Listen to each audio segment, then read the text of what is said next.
How you doing, everybody? It's Friday the 12th of February 2010, and it's just after 7 o'clock in the evening, and I'm not going to make this very long. Alright, I just want to talk about one thing.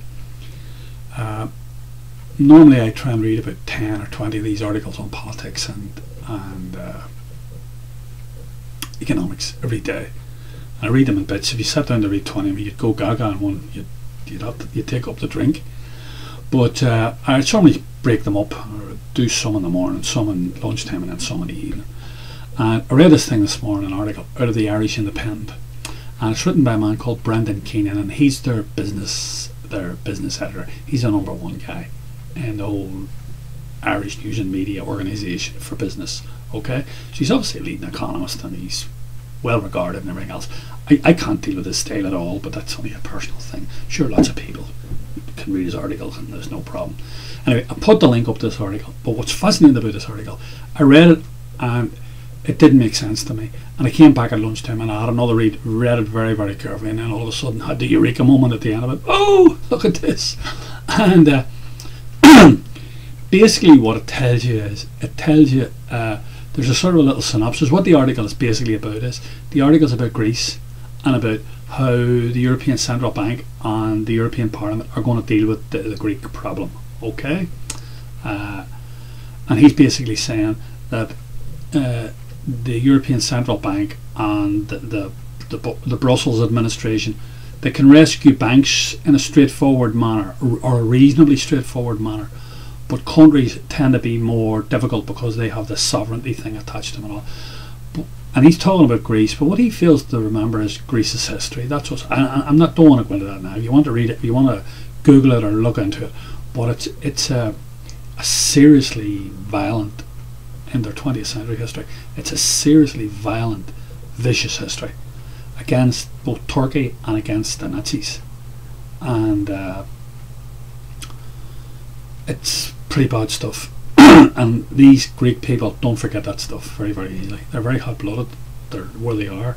The temperatures in their country can get up to ferocious in the summer, ferocious temperatures, and around those big cities like Athens or whatever. So anyway, that's all I want to say about that. Okay, so you just can't dismiss their historical baggage as nonsense. Like, there's loads and loads and loads and loads, thousands and thousands and thousands of Greek families today that have suffered under Turkey and under the Nazis, that are still alive and had immediate family members taken away and put into labour camps, concentration camps, and all that sort of stuff. So, like, and shot and murdered as partisans. So, okay. So anyway, he hints at that in the article, but that's not the real thing.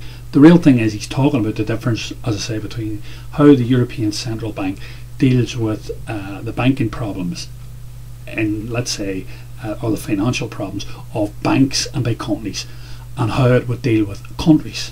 Alright, so he juxtapositions one against, sort of puts one against the other, as it were. Alright, and in a summing up, though, the summing up is fascinating at the end of it. As I read this, and then I had to reread it. It said, he's talking about the meeting during the week. He said, the European leaders, they say a Euro country cannot be allowed to default on its debt, and that it will receive assistance if it runs that risk. But that assistance is conditional on sound fiscal policies. So presumably, if sound fiscal policies are not followed, it will be allowed to default. Don't think so. But anyway, this is the key little paragraph here. He said, this of itself may not be a threat to the euro, but it would be a threat to the banks, especially the German banks.